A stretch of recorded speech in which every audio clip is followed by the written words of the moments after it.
Lundi 21 août 1911. Jour de fermeture.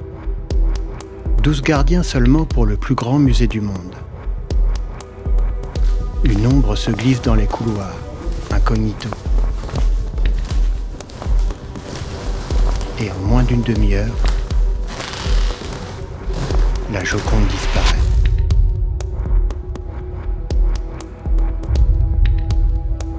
Comment a-t-on pu voler le tableau le plus célèbre du monde sans que personne ne s'en rende compte? Aujourd'hui, à l'heure où la sécurité des œuvres du Louvre est en plein débat, on rouvre l'enquête, ensemble.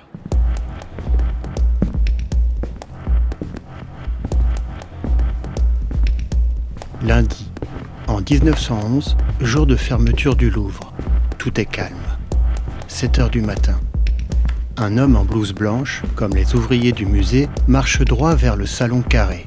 Il décroche le panneau de la Joconde, file dans l'escalier des 7 mètres. En 4 minutes, il libère la peinture de son cadre. Direction, la cour du Sphinx. Une porte fermée. Le voleur garde son sang-froid. Il commence à démonter la poignée au couteau. Mais un plombier arrive. Le voleur se cache. Le plombier ouvre avec son passe-partout, sans savoir qu'il vient de libérer le voleur qui traverse la cour du Sphinx. Celui-ci sort tranquillement du musée. Dans sa blouse, la Joconde, sur les quais en moins d'une demi-heure, et personne n'a rien vu. Sauf un maçon, Piquet, qui à 7 heures a montré le tableau à ses ouvriers et à 8h15 constate qu'il n'est plus là. Les gardiens, rien vu, rien entendu.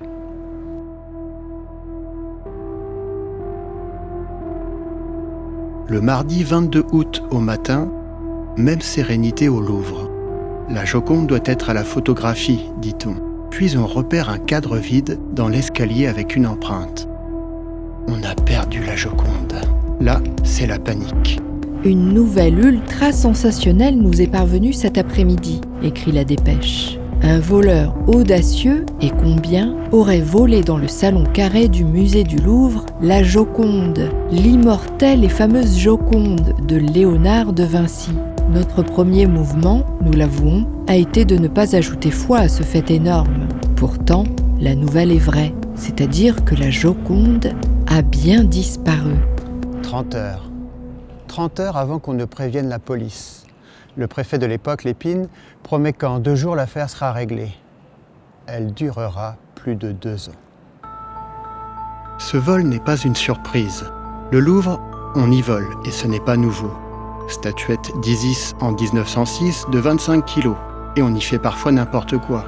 Lacération d'œuvres en 1907. Le musée n'est pas si bien protégé qu'il n'y paraît. Si les gardiens sont en nombre insuffisant, il faut reconnaître qu'ils ne sont pas non plus exempts de tout reproche. Certains dorment, d'autres défient les conservateurs. Un gardien urine dans un escalier pendant l'enquête de police. La presse se déchaîne. L'Écho de Paris parle d'anarchie au Louvre, des gardiens qui ne gardent pas, des conservateurs qui ne conservent rien. Le scandale devient politique. On accuse la République, les étrangers. La presse d'extrême droite s'y donne à cœur joie. Tout y passe. Et il faut des coupables. En première ligne, le directeur du Louvre, Homol. Épigraphiste, archéologue, philologue, un grand savant, mais peut-être pas la personne la plus adaptée pour gérer le Louvre. On le force à démissionner. Des gardiens sont sanctionnés, mais toujours aucune piste sérieuse. Le seul indice intéressant étant les empreintes retrouvées sur le cadre.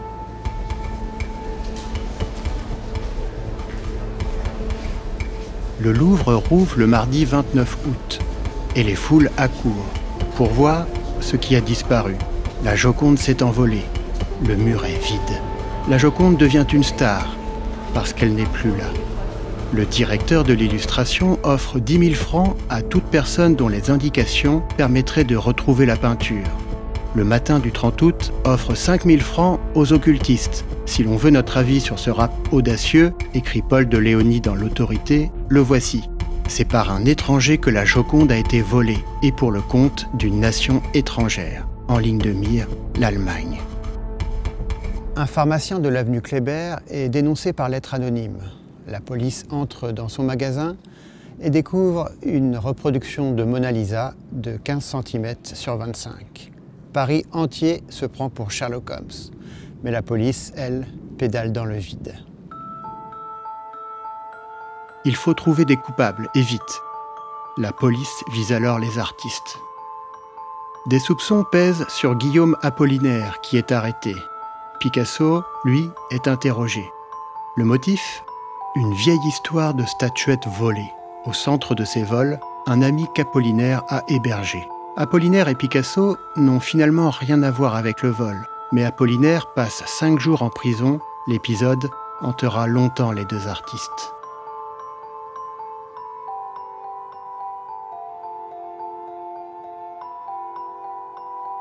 Et puis, silence. Au Louvre, à la place de la Joconde, on met Balthazar Castiglione de Raphaël. Les activités du musée se poursuivent sans la Joconde.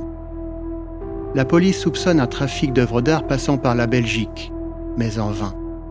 D'autres pistes font tourner la police en bourrique et ne mènent à rien. 2 ans passent. 29 novembre 1913. Un antiquaire de Florence reçoit une lettre. L'œuvre de Léonard de Vinci est en ma possession. Il me semble qu'il revient à l'Italie de rentrer en possession de cette œuvre, puisque son auteur est italien.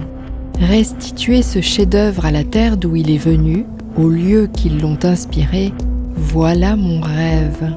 Signé Leonardo. Rendez-vous est pris entre les deux hommes. Le 10 décembre 1913, dans une chambre d'hôtel, une malle, un panneau, une signature, la Joconde. L'homme est fier, il pense être un héros. Il s'appelle Vincenzo Perugia.